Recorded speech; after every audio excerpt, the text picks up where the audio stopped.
Hello friends, आज बनेबा बापा को स्टाइल रे चिकन कसा मो भाई पाई।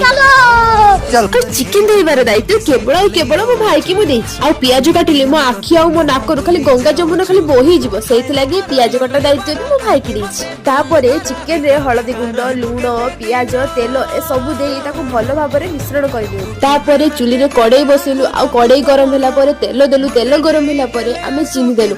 जेमिति चीनी रो कलरटा ऊपर को उठिबो तापरे आमे पियाज दबु। तापरे पियाज टी घांटिंग करि सला परे तापरे अदा रसुन पेस्ट पक्के देबे, किंतु मो भाई अदा रसुन पेस्ट पक्केला बेले वीडियो टी करिया पे भूली गला, तो आपण मन टी चळे मु चुली पाखरे केबे बसेनी, किंतु फर्स्ट टाइम वीडियो पे मु चुली पाखरे बस।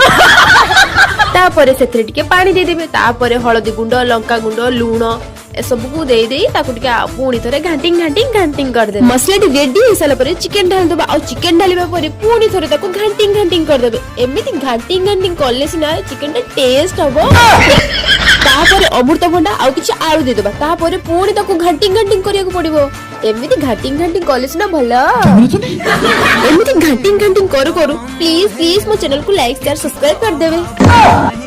तापरे चिकन टी को सिझिया पई आमे किछि समय चिकन को विदाई दे दबा। तापरे चिकन कसा रेडी।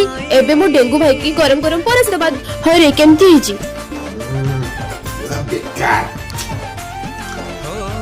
ते कष्ट करी चुली मुंडरे बसी चिकन कसा रांधितली, किंतु कोन होला लास्ट में मो मन पूरा भांगी चुरचुर कर देला।